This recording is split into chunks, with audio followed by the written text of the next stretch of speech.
I'm Steve Kemp, one of the founders of Emperor, and Emperor is proud to host this event today. I'm really delighted to welcome David Villa-Clarke, CEO, and Sir Ken Olisa, Chairman of the Aleto Foundation. Diversity and inclusion is rightly up there at the top of the business agenda at the moment, and I personally believe that we're at an inflection point in history that has to shake us out of complacency. It's not easy for a white middle-class leader such as myself to comment on recent events without sounding tokenistic or patronising. But we need to face the facts. Along with many businesses, Emperor's workforce isn't diverse enough. We need to be far more proactive and make a much more direct effort at ensuring better BAME representation at all levels of our business. It's also a fact that multicultural and multiracial diversity positively influences both thought and creativity. Having good intent and making some progress isn't good enough anymore, and we have to be more committed to address imbalances. This means ensuring that recruitment and succession planning no longer has a blind spot, and that we spread the net far wider than for our internships and apprenticeships to be more inclusive, diverse and community-based. And that we design the right processes for this as an important part of our future success and resilience. This won't happen overnight, but we are committed to a more diverse representation of our workforce and the processes in place to ensure that this is sustainable with proper indicators and ambitious targets. So we're currently at the moment pursuing B Corp accreditation, and this process will take time, but will hopefully help keep our feet close to the fire in this respect. The Aleto Foundation's focus is on identifying and developing the next generation of leaders from communities who have historically found it challenging to access jobs due to their backgrounds.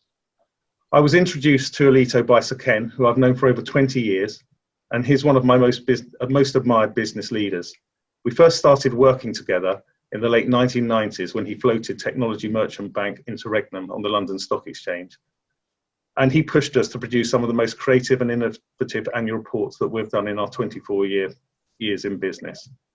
He was knighted in 2018 for his services to business and philanthropy, appointed as Her Majesty's Lord Lieutenant for Greater London in 2015, and is the first British-born black man to serve as a director of a FTSE 100 business. I'm delighted to have you both here, David and Sir Ken, and without further ado, I'm going to hand over to David.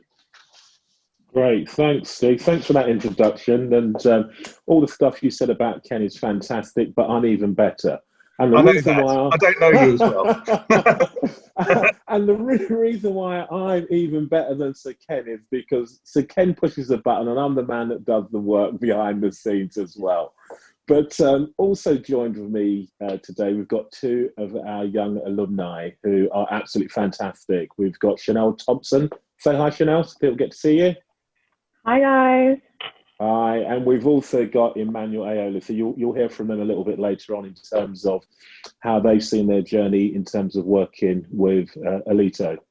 Now, I've been in the organisation for 2.5 years, sitting in the chair, and when I was first approached by Sir Ken, I had to think whether or not I should use the word no, because I was very busy doing lots of other things, but when Sir Ken approached you and asked you, it's that almost veiled threat that you would like to be the CEO of this organisation. I'm very busy, Sir Ken.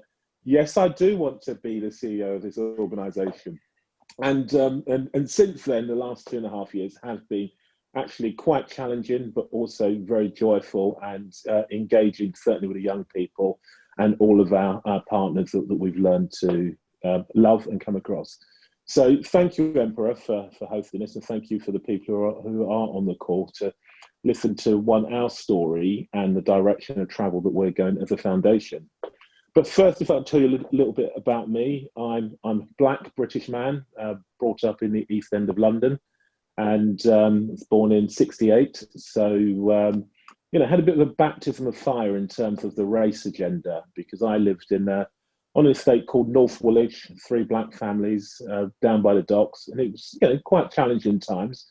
But I didn't actually realise I was black until someone used the N-word. And then, that was a reference to another word for being black. And my mum, obviously being very, very protective of me and my brothers, and said, look, the more times they actually call you that, the more time they want to be your friend. It's just an identity thing that these people seem to have kind of got lost. And some of these people are slightly ignorant, but that's the reason why they're kind of doing it. Now, you can kind of look at that and smile and think, mum's trying to protect you. But when people are throwing tin cans at your head and chasing after you, it's not that it's not that fun. But do you know what? One of the greatest things for me is that you learn to live alongside your enemies. You understand some of the people who are against you for no reason other than ignorance and also fears that they've got in their lives, and then you then kind of move on. And for me, I suppose the greatest lesson that I learned growing up, particularly from my mother, was, you just get on with it. You're in a situation whereby people look at you because of the color of your skin, and they will have formed opinions based on their experiences, which may not necessarily always be right. And this has kind of followed through, in terms of my career. I've been in financial services for over 25 years. And, you could say that financial services have got a lot of misogynistic people who are, lean slightly to the far right at times. And, I've been in a couple of situations whereby, things have not gone quite as well as I would have liked them to have gone. I'm just going to give two examples in terms of racism that I've experienced in the workplace. One, I was a regional manager for a large insurance company based out in Surrey. And I was given a young man to work within my team. I say he was young, but he wasn't. He was late 40s, early 50s. And he had actually quite a terrible attitude to people generally. So in my opinion, he was a bad guy, but he's put in my team. He was on his training program, and all the feedback that kept coming back was he wasn't really living the company values that we kind of expected. And I went on an observe call with him. He didn't perform very well. We had a conversation. He then got a little bit upset and a bit abusive about the company. And then we thought it's probably best that we part ways. And that's great, because I always like to part ways on a smile with people. However, I'd love it to have ended there, but he left, and he phoned up for his expenses, and he said, "Hi, DVC, that's what people call me. Haven't received my expenses yet. Can you please make sure that I get them?" He then put the phone down, or so he thought. And then what came out of his mouth was the effing little N. Why doesn't he give me my money? The CUNT word. And he went on and on. He used the N word over and over again to a friend who was in the room. Now, probably hearing that for the first time, some of you might be slightly shocked. I hope you all are shocked that people are like that. But, it did come out. And I didn't know what to do. So I contacted my HR team, and then I then contacted the police. The police took 3 days to come because it wasn't that serious a race hate crime, but it was a race hate crime. And when they did come, they decided they were going to arrest him. So they went down, arrested him, brought him back, and I then decided I had a choice to charge him. I said not to charge him, let him go, because the way he is the way he's always going to be. And by charging, it's probably going to kind of make him worse. Now, for me, the lesson that I learned at that moment in time is, yes, forgiveness is a great thing, but I felt that I was on my own, because being a senior black man in an organisation, I would have liked to have felt that there was that level of support. But no time did anyone in my HR department ask me if I was okay, or how my family were feeling, or how things were going. They were just glad that the problem had gone away. Now, when we start to think about our young people who are facing challenges of getting into the workplace, who are highly intelligent, who are challenging, who do work very hard to get to the place they want to be, it's on all of us. It's incumbent on all of us to support them through their journeys to actually get to where they want to be. And that's what we do, most certainly at the Aleto Foundation, by giving them leadership skills. Now, the second thing I think that's important for organisations when they're addressed with these problems is to actually talk about it. People do not like to talk about race. It is just such a challenging, sensitive topic that you fearful of saying the right thing, fearful of saying not fearful of saying the right thing, but fearful of saying the wrong thing. I'm not sure how many of you saw the picture of Adele with the carnival get-up where she had a Jamaican bra and she'd them. But a lot of people really lost their minds over that. So, it's cultural appropriation. She shouldn't do it. But that was actually a young lady who was just celebrating and enjoying herself. And for me, I think the way in which this world needs to be, particularly when we're talking about in the employment, is people need to get together and talk. You know, the more young black people get to speak to older white people in the workplace and actually understand that we are more alike than unalike, the greater things will be. You know, it stops people starting to think that all young black boys are like this or all young black girls are like that.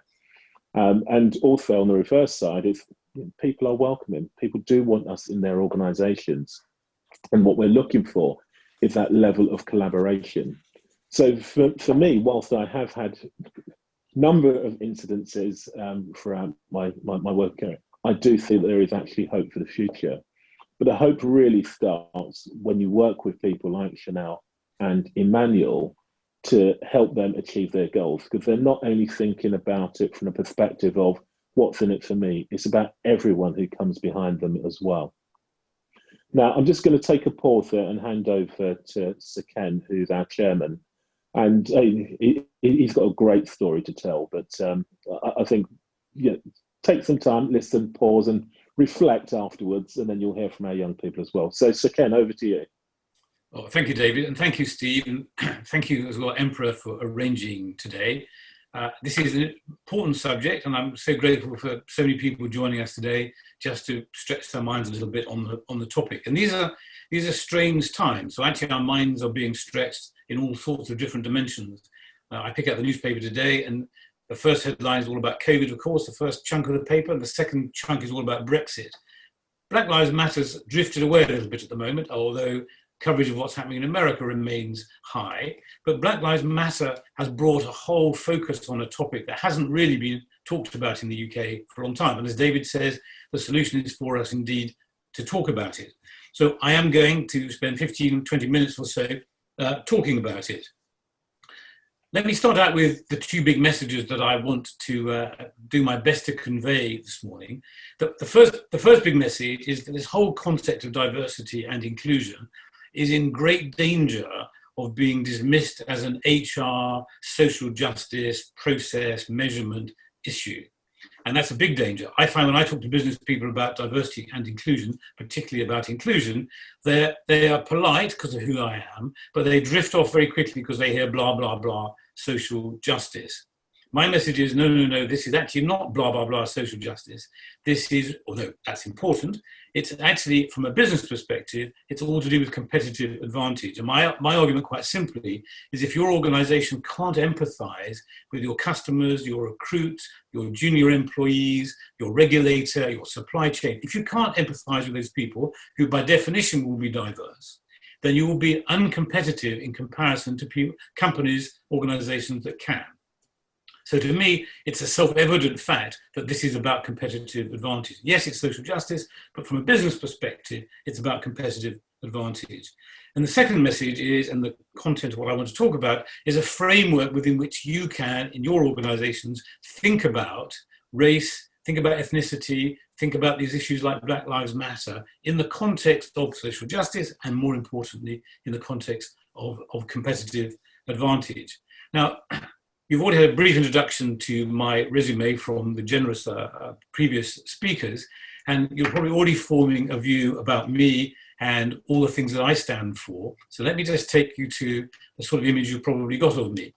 I was mentioned as a businessman and philanthropist. One of my greatest philanthropic acts, if you measure philanthropy in quantum of money, was to endow my alma mater at Cambridge with the library. We didn't have a very good library in my college. We've now got the university's best library. And this is the day when I thought I was probably at my peak of happiness and achievement, when the Chancellor, Lord Sainsbury, opened renamed the library the Olisa Library. In many ways, that summarized so much of my life and the things that I'd worked on. Of course, subsequently, I went on to become the Lord Lieutenant, and my life kicked up a gear. And here are some images that give you a sense of the life that I'm now privileged enough to enjoy. I have a very good friend who said to me once he was sick and tired of he's black, being asked to go to schools to talk about his struggle growing up as a young black boy in the UK. He said, I didn't have any struggle. My father was a Nigerian ambassador. And you look at these pictures and you can see a very similar picture of someone here, clearly born to do these sorts of things. At least I hope it looks as if I was born to do these sorts of things and I'm not stumbling around like an amateur. But actually, if you do the dissection of the man you can see on the screen, with all of these aspects of me, none of it gives you the clue on how I started out in this world. Actually, I was born in the back streets of, well, actually I was born in a hospital, but I grew up in the back streets of Nottingham. My mother, a white English woman, had been abandoned by my Nigerian father just after my birth, so I never knew my father. We lived in rented accommodation, horrible rented accommodation. I was state educated, free school meals. I could go on. I started in the same sort of background that a very large chunk of the British population started out in, irrespective of their race or their parentage. And one of the great things about the UK, I call it the British dream, is it's possible to come from that kind of background to now be the Queen's representative in the largest and most important county in the United Kingdom. How is that possible? Well, it's possible because of the great things about the UK. And the first message I give to everybody that's important is, when you read about what's happening in America, don't assume that what's happening in America has any particular parallel with what happens in the UK. Every time I read somewhere that people talk about defunding the British police, it makes me ill, because the defunding the neo-Nazi organizations which exist in America, known as the local police forces, is their problem and has nothing to do with us. And it's no comparison with the UK. So the British dream, the ability to access what makes this a great country, is a fundamentally important message that needs to be given to everybody, because you need in your businesses to be able to track samples of everybody into your companies to be constructive, to be competitive. So the first model that I want to offer is, what makes people do what they do? Why did that person that David described, who was effing and blinding and so on the telephone call by accident, what drives that kind of person versus what drives the kind of person who wants to give their money to name a library? Well, I would argue there's a scale of human motivation. Everybody gets a thrill from something. Some people get a thrill from harming other people. They are essentially evil people. Some people get a thrill from helping other people. They are essentially good people. So at two ends of the spectrum, we've got good and evil, a timeless contest between things. And if you think quickly about the people you know in your circle, hopefully you won't know any evil people, but you might know some naughty ones who have a slight tendency to nudge towards the evil given an opportunity, but could also be persuaded to be nice. You'll know lots of nice people, I am sure, and you will be privileged, and I hope you are, one or two of them, to know some good people. It is my contention that the human race, certainly the British population, forms a version of a normal distribution. There's a tiny number of extremely evil people who get a thrill out of harming others. There's a tiny proportion of the population who are extremely generous philanthropists who get a kick out of helping other people. I get a kick out of that photograph of me and the Chancellor. And then most people are somewhere in the middle and could be tugged one way or the other, depending on the power of the magnetic pull of the evil or of the good. My point is, we've got one thing in common, which is we all get a thrill out of something. The next point that I would make is that what we call normal are the people in the middle of that lot. So normal people are somewhere in that little spectrum between naughty and nice in my motivation, and it's normal people. We read about them every day in the newspaper today. You get on the train and you see 99% of the people are wearing a mask because that's what you're supposed to do. They're on the right-hand side of my picture, and 3 people are not wearing a mask. They're not evil. They're just naughty. They are not thinking through how best to behave in the interest of everybody else. So if I start with that as my going-in hypothesis, and then say, now let's think about a different adjective from evil or good. Let's think about gender. And of course we know that, well, we used to know at any rate, there are only 2 genders, the female and male. There are now many others. And so we realize that spectrum, that easy description of male and female, is much more complicated as we become to appreciate transgender, et cetera, across that spectrum. So what used to be simple, what used to be obvious, it was binary, you're either male or female, is actually much, much more nuanced. Just like good and evil is actually much, much more nuanced across the spectrum as I've shown it. Let's consider that now and apply that theory to race. Well, it used to be white and black. It was that obvious. The empire days, the white nation went out and conquered the black nations. It was that simple. Then, of course, we realized in the UK that didn't include lots of people, for example, Asians, i.e. people of an Indian extraction. So they are called something else. And so we've now got white and black, and then we've got minority ethnic. And we invented this word BAME to describe the people who aren't white or black. So we've now got 3 races in the way we talk about something. No wonder people find it hard to talk about race, because this is just too complicated.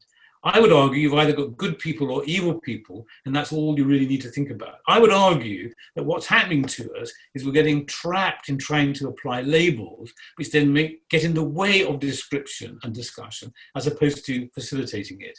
And I can extend, I've applied it to gender, I've applied it to personal motivation, I've applied it to race. If I say, well, what are the other adjectives that we focus on? Well, we've got gender and race, as I say. Posh people who went to public school, you'll see in the newspaper, young ex-public school boy arrested for murder. What relevance is the school that the murderer or the alleged murderer went to?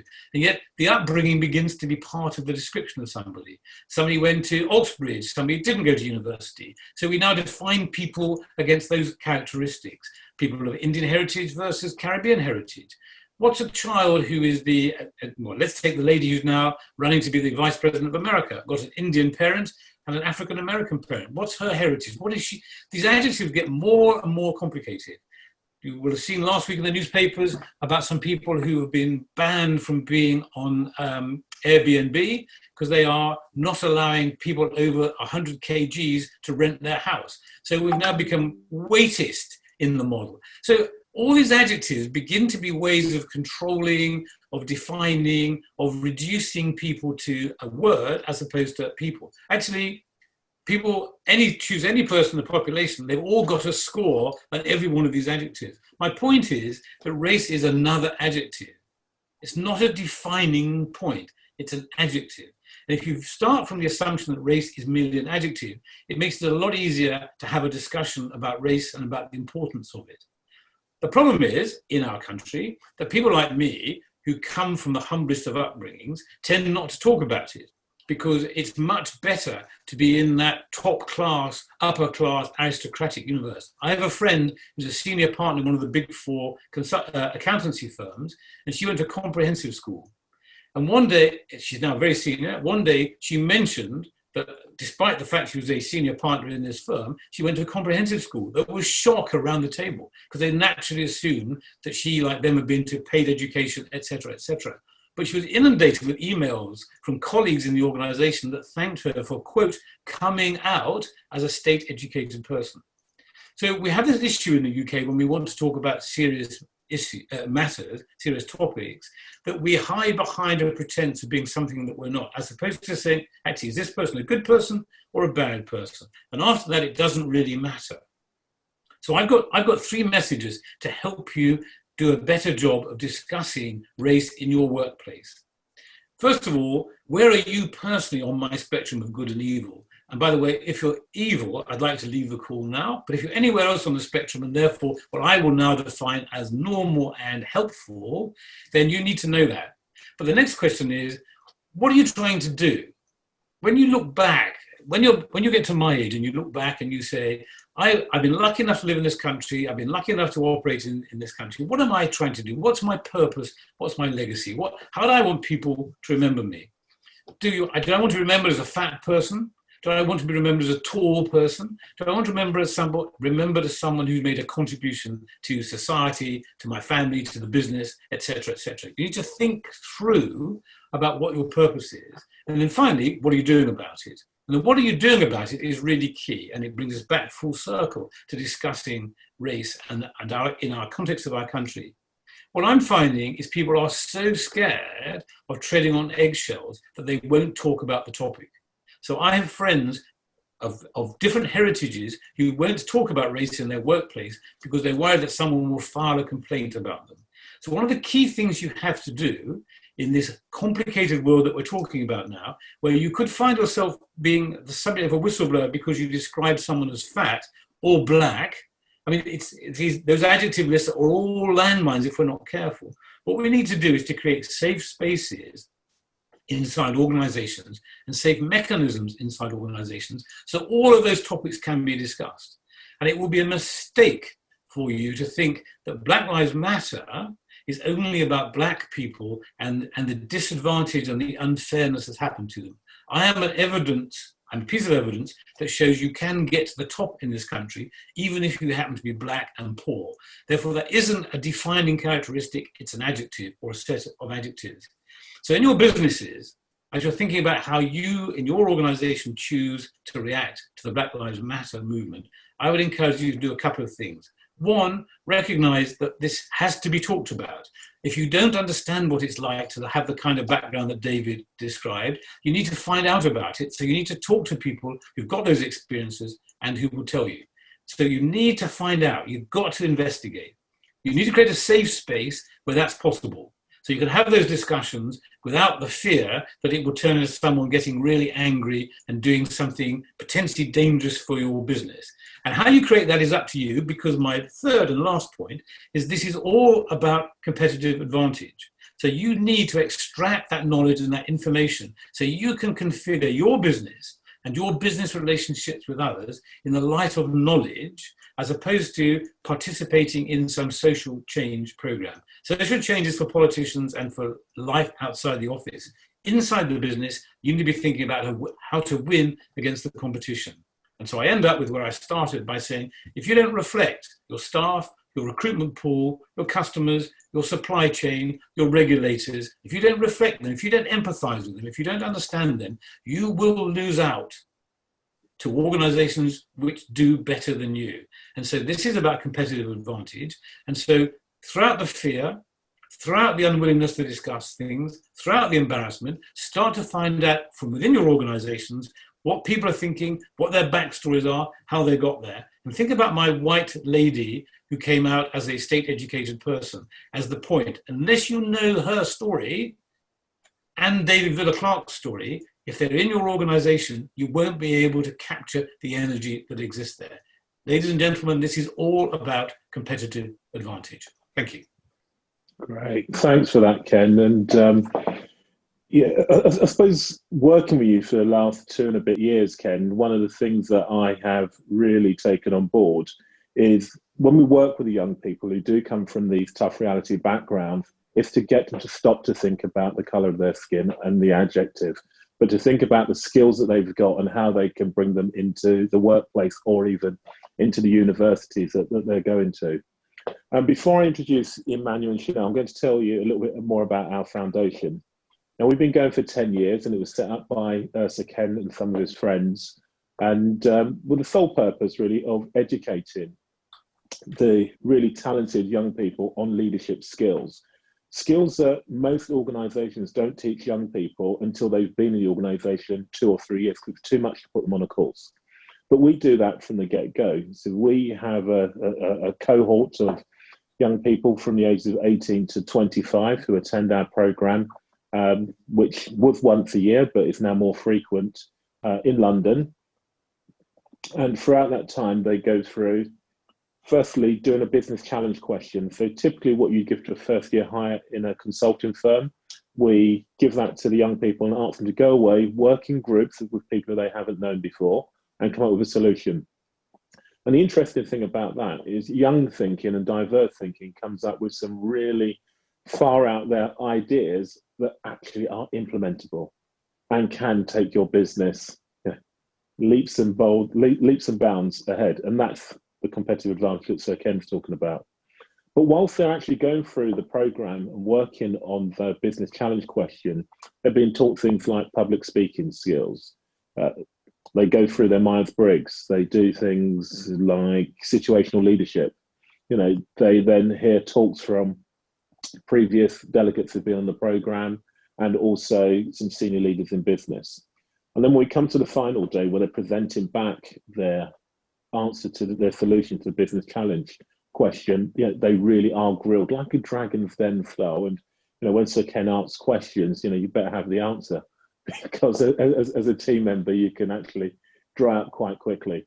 But the good thing I think about bringing these young people together is they may have been the brightest in their school, and it's okay being the brightest one out of 300-400, or even in some cases 2,000.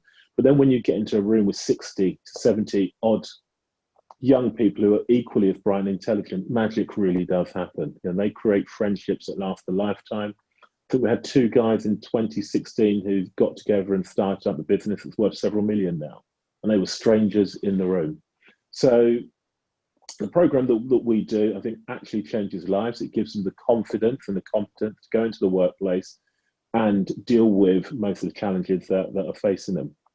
What we have done this year is we've set up a mentoring program, which hopefully speaking to most of you now, because you all have experience of being in the workplace and you all have experience of climbing a corporate or career ladder.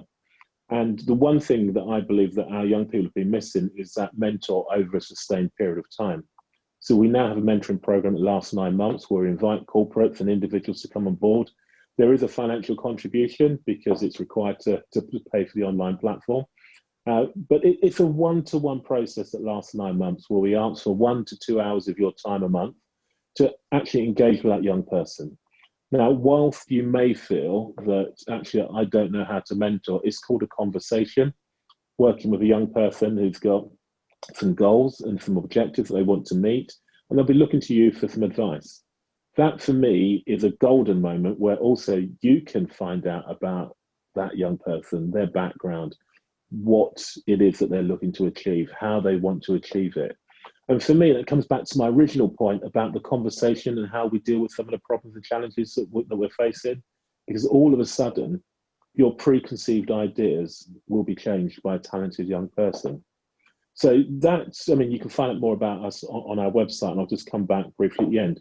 But if I can introduce you to Emmanuel, who's a 2016 member. He now works in a foundation, but he's had quite a really interesting career since he's graduated from university. So Emmanuel, do you want to spend 5 minutes telling us about yourself, please? Yes, sure. Thanks for that, David. And thank you, Second Olisa, for the talk, for the presentation. And thank you everyone for joining. So as David said, at the moment, I have the pleasure of leading our corporate fundraising, corporate sponsorships, and looking at building relationships with companies that are eager to get involved in supporting the next generation of talent. And our tagline, that was crafted is sharing success with tomorrow's leaders. And so it's actually almost, it's heartwarming for me to be on the other side, where I'm the one speaking about young people with potential, young people with talent, the same way that somebody a couple of years ago would have been speaking about myself and speaking about Chanel, being young people with talent, with potential, but needing support, needing guidance. And so I grew up in North London. So I was speaking to Steve about that before. I'm not too far from him. I grew up in North London, and growing up, whilst being in secondary school, for me, the only people that other than my parents, I'd say the only people that I could look at and identify myself with because of my immediate context, really, that was successful, were athletes, were musicians, or were people that were involved in gangs. Like for myself, if I was to talk about the older brothers that I had, they would have fallen into some of those categories. So I didn't have people close to me, people that I would have just called or spoken with that were leading successful businesses or were successful lawyers, solicitors, accountants, engineers. And so for me, that idea of aspiring to that was somewhat distant. And I wouldn't say it wasn't for me, but I'd say that the journey seemed a lot more difficult than if I'd had the kind of people that I could have those conversations with. And when I got to university, I actually joined the Aleto Foundation in my second year. And that was a light bulb moment for me for a couple of reasons. One, just being in a room with people that were similar to myself, aspirational, ambitious, young, Black, and driven towards something. But then also seeing the likes of Ken, Gary Eldon, ex-CEO of S3, a range of people that were there in the same room as myself that would literally talk about their biographies and their backgrounds. And the number of awards and decorations they would list off, eventually you got tired of hearing it because their CVs and resumes were just so long.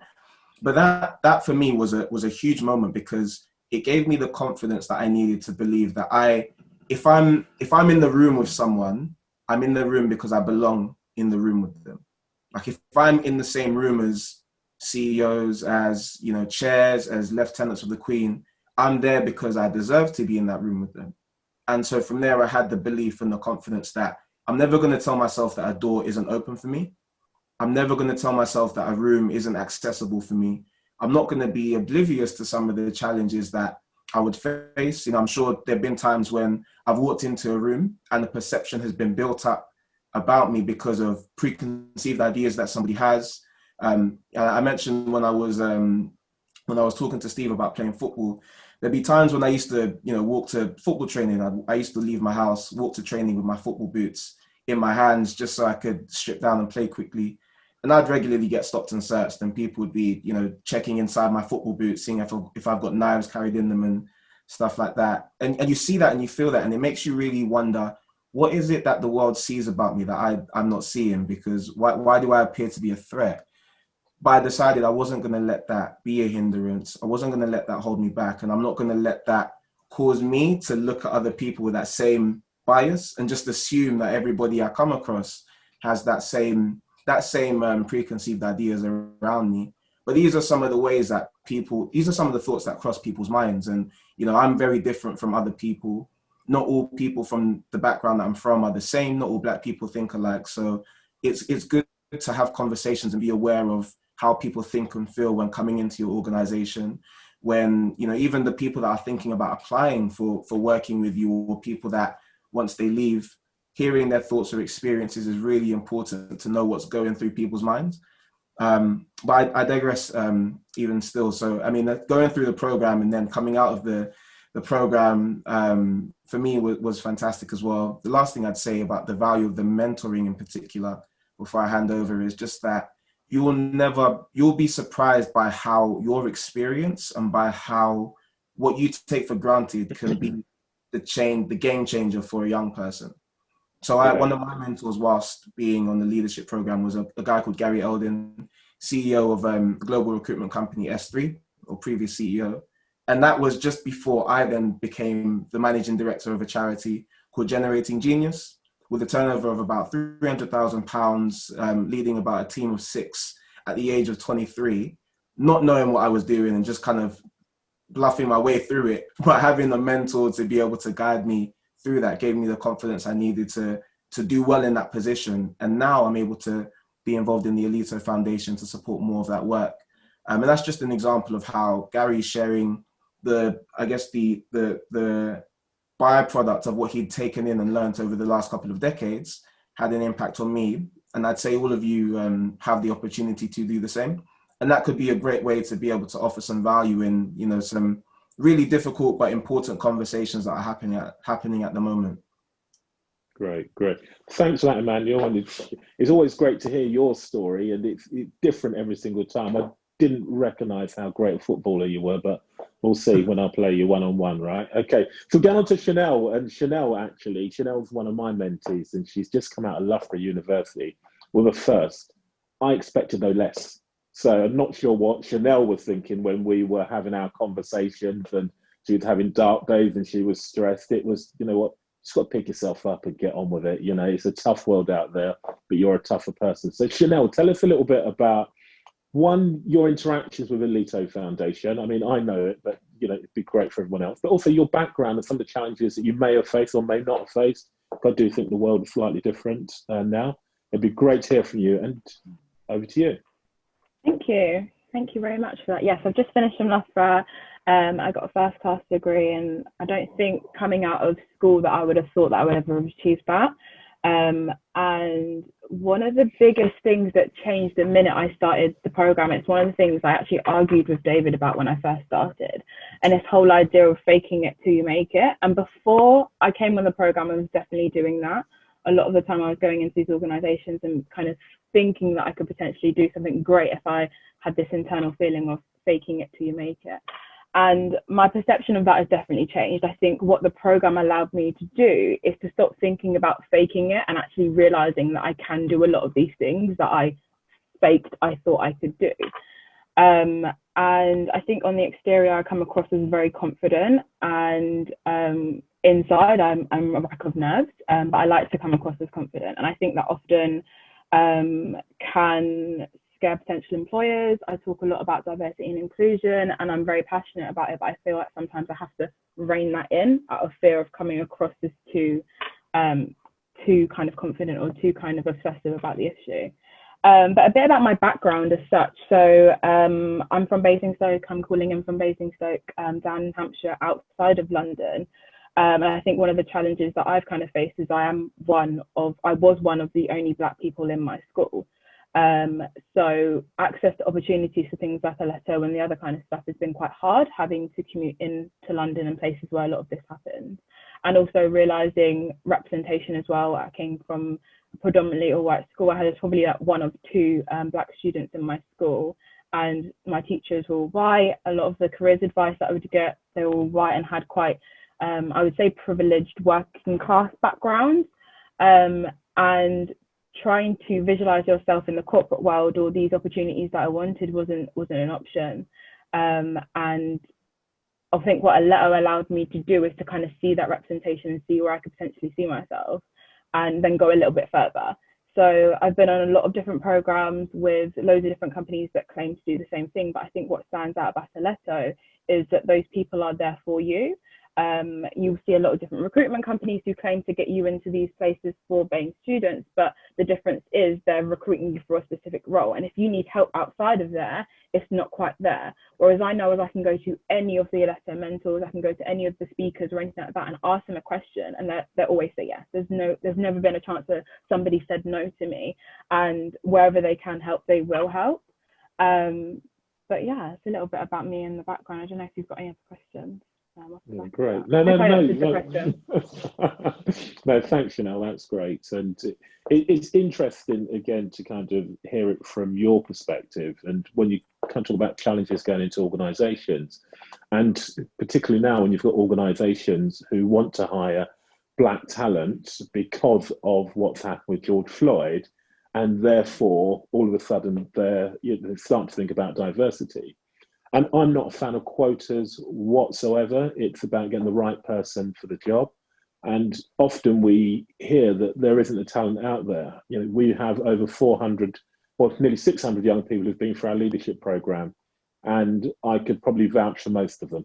Yeah, so your talent is right there. And the first group who went through 10 years ago are probably senior management level now at this moment in time. So they'll be late 20s, early 30s, some actually married with children, which is great. But you know, the talent is actually there. It comes down to whether or not the organisations want to go out and look for it, or whether they want to work with an organisation who will give you a short list and then you still pick the first person that you were going to have anyway. But coming back to Ken's point, competitive advantage, start to think about who your audience is. What's the audience of the future? And we certainly have got the young people there to help you shape your strategy and direction. So that's it from me. I think if you do want to know more about the Aleto Foundation, please do a number of things. Connect with us on LinkedIn, go to our website and learn a little bit more. Speak to Steve as well and his team, and join us either as mentors or sponsors, or we can have a greater conversation. Great. Back to you, Steve. I don't know if we've got any questions, but before we take any, just a couple of things. First of all, thank you so much, all of you. Thank you, Ken. Things that I took out of it: safe spaces, young and diverse thinking. As David has just said, competitive advantage. I mean, it's a really, really big point, and ensuring that you surface people's stories. Thank you also, David, just for sharing your story. Shocking, but unfortunately not surprising, and more importantly, giving a background to Aleto and where everybody can get involved.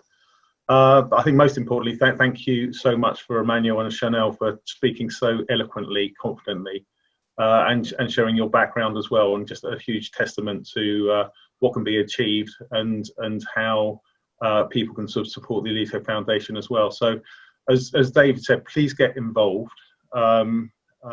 Whether that's through Emperor or through Aleto Direct. We've recorded this session, so we'll be sending it to everybody and to our sort of broader list of clients as well. Sarah, do we have any questions? We have a question here from Sandy Lee. how do we celebrate Black History Month that will be meaningful and authentic? Yeah, fantastic question. Let me pass you over to Emmanuel, because we were discussing this yesterday. And I've seen Black History Month done really well. I've seen it done really quite badly. Emmanuel, do you want to touch on what we were talking about yesterday? Yeah, really good question. I think that's a really important question, because often Black History Month, so from my experience, to speak candidly, my experience of Black History Month events done by companies and in the corporate space have often kind of fallen off of one side of the cliff, where they become events centered around talking about the struggles that Black people face in business and the challenges we face with hiring Black people, and essentially a very negative and defeatist kind of approach and narrative. And that's not, I don't think that's the value of retracing anybody's history. Like, if you think about, the history of a business, the history of a family, the history of a country, the history of a race, to have that funneled through and focused on the challenges and only on the negative and ugly parts of that narrative is really, I think it really misses a great opportunity to have a lot of community cohesion that comes off of the back of this celebration and these times. So we were talking about, what we as a organization want to help companies do, which is both to have events and including our people within our network and our trustees involved in speaking about their experiences of being Black in the UK, for all the challenges that it includes and for all of the successes that also includes, and the realities of it. But then also speaking about how we take that where we've been, and as a country where we've been, and what race relations should look like moving forward, and having conversations to think about what the future would look like, and ultimately what a good image or outcome of diversity and inclusion would look like. So I think conversations are key. I think conversations are very important. Hearing stories are crucial. I also think there's a great opportunity to just celebrate various parts of Black history through, whether that be art, media, music, the various things that Black people have contributed to the country. I always laugh when people say, and I know I'm long-winded, so I'll keep it brief. I always laugh when people say as a kind of racist remark, which I've heard a few times, if you don't like things the way they are, why don't you go back to your country? And I laugh because I just think I've paid way too much in taxes. My parents have paid too much in taxes, done too much in this country, and contributed too much to the growth of the UK for me to just get up and go because I don't like the way you spoke to me. I'm here to stay. This is my country. I'm here. But with that being said, that means that I think we can celebrate the actual contributions and things that Black people have done in the country, in your organization, if there are any stories of that, and thinking along those lines. Brilliant. Cheers. So Ken, would you just like to add to that? Yes, thank you.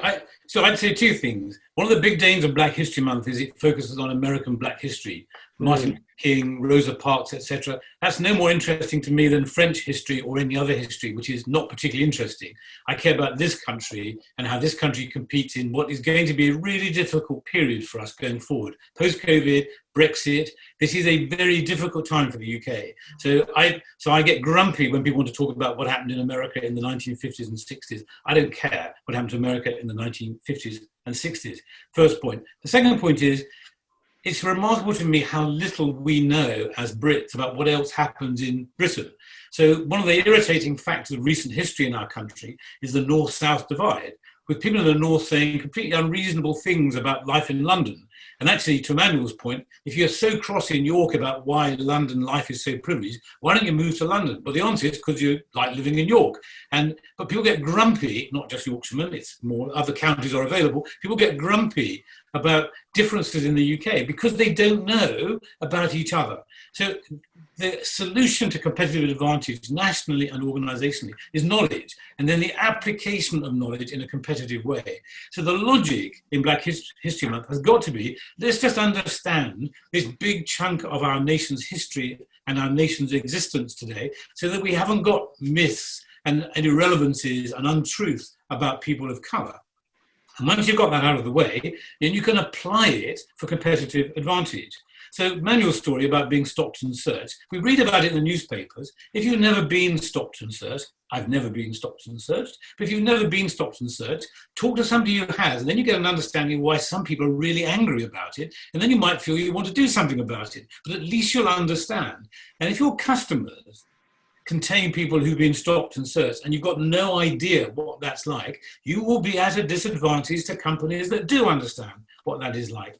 So I think Black History Month is a brilliant way to bring a focus of attention on a big and important chunk of our population. But it's 1 out of 12 months in the year, and we should be learning all of the time about all the other adjectival definitions of people inside our country, of which the disabled community or population is an enormous issue of people who are forgotten. And just very quickly to finish that rant, I was listening to someone on television the other day saying that there should be a safety assessment for anybody living in a high-rise flat who is disabled. Because if that was done, A, they might be more safe, think Grenfell, but secondly, lots of people living in social housing and high-rise flats will discover there is no safe way to get out for them, in which case something will need to be done about it. If you've got no understanding of what life is like to be in a wheelchair or some other disability, you won't even think about things like that, both as a social justice point, that one, but more importantly, as a competitive advantage point. So my point is never going to move. Learn and understand about the different sorts of populations within the UK that make up your customer base, your supply chain, etc. And don't waste your time worrying about Rosa Parks. Great, thanks for that, Ken. And saw another question come up in the chat about mentoring. I said something along the lines of, like, love for my team members to be mentors they've never been mentored before. If we have a training day or a training hour where we've got a briefing pack, and as I said, it is about having that level of conversation. The platform itself, the young person will set up their personal development plan. You will receive some guidance as to how to take them through it and how to access other content that will support that. So it really is about two people. Think about mates meeting in the pub for the first time, but with an angle that's focused on development. And I'm sure some of you like going to the pub. There we go. Yeah, I mean, I can send out information on that to everyone afterwards. We've got quite a good briefing pack as well. Okay, well, that's it from me.